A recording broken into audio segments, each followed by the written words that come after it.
Channel. Ngayon po ay magluluto ako ng kalderetang baka. Ito po ang mga ingredients na aking gagamitin sa pagluluto ng kalderetang baka. Bawang, sibuyas, bell pepper, patatas, carrots, tomato sauce, green peas, liver spread, pineapple juice, chili powder, paminta, asin, caldereta mix, at syempre yung ating baka. Ang una guys ay hihiwain ko muna itong laman ng baka para sa ating kaldereta. Ito na hiwain ang karne ng baka. Ngayon po ay akin i-marinate. Ayan guys, pagkatapos ko siyang hugasan, i-marinate ko siya, lalagyan ko ng paminta, tas toyo or soy sauce, saka bawang.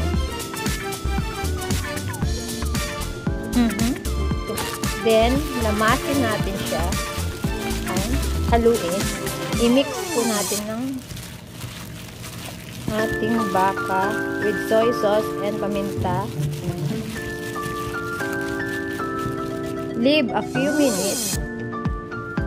2 hours later. Ngayon po ay pakukuluan natin siya sa pressure cooker with pineapple juice para lumambot po siya. Ayan, pakukuluan ko po yung karne ng baka with pineapple juice para manimis-namis yung lasa niya. Tapos meron na rin siyang konting toyo at saka paminta. 1 eternity later. Ayan guys, pinakuluan ko siya ng mga 15 minutes. Then, papasingawin ko siya. Hindi natin siya pwede buksan agad ng pressure. Pasingawin muna. Pag wala na siyang tunog, pwede na buksan. Ayan, eto siya guys. So, sobrang lambot niya na ngayon. Pwede na siyang ilagay. Moments later.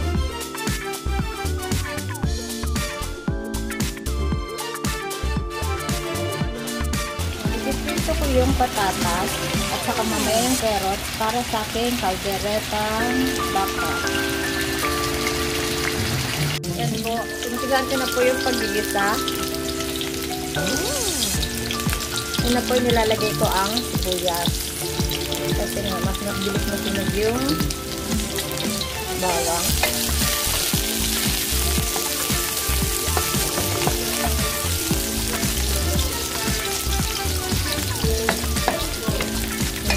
Ilalagay ko na yung bawang. Sitay po natin siya. Sama ng bawang. Ayan.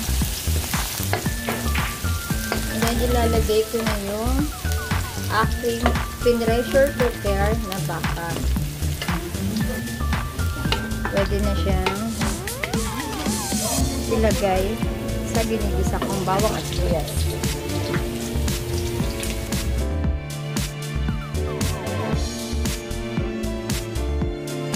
Ako lang din siya ng mabuti. Dahil sa malambot na yung baka, ilalagay ko na rin itong aking patatas at ilalagay ko na rin yung patatas at carrots na ipinirito ko kanina. Dahil malambot na yung baka.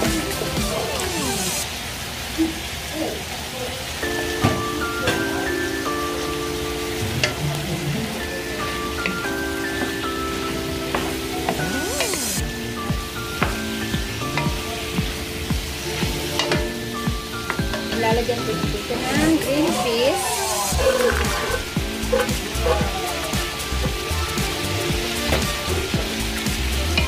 Yun ang mabuti.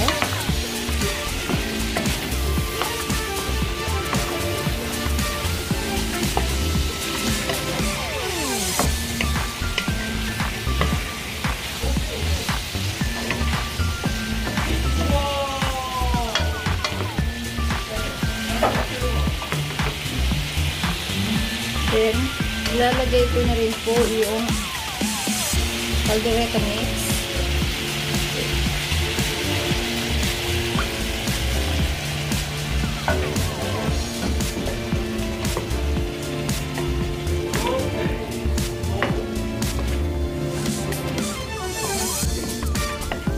At saka lalagyan ko siya ng tomato paste.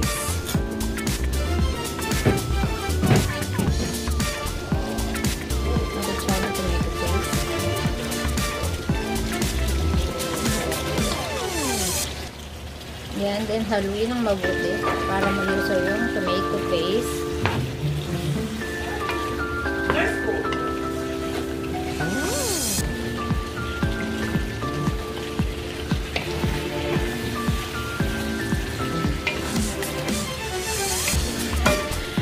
Lalagyan ko rin po siya ng sabaw. Bali yung pinagpakuluan ko ng baka, yun na rin po yung magiging sabaw niya.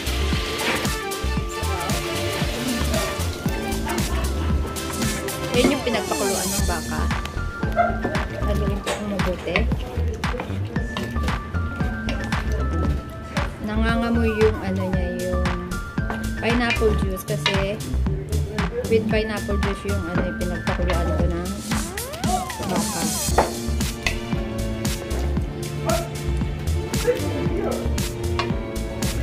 Yan, ilagay ko na rin po yung liver spread niya.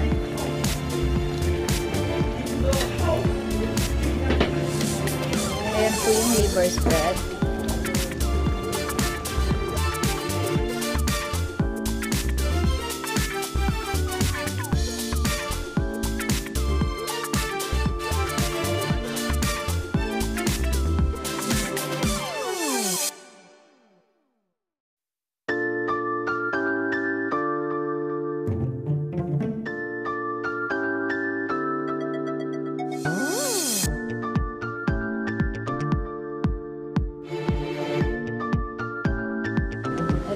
Powder, ilagay ko na lang para maanghang.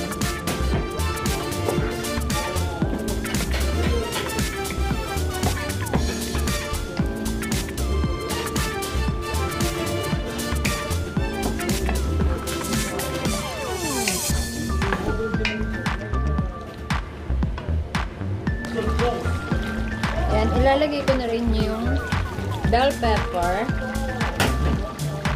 Saluin lang na bote. Chili powder dito sa Korea, maanghang na siya. Kaya minsan din ako naglalagay ng sili. Yun na yung pinaka-ano ko pampaanghang ng chili powder.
A few moments later.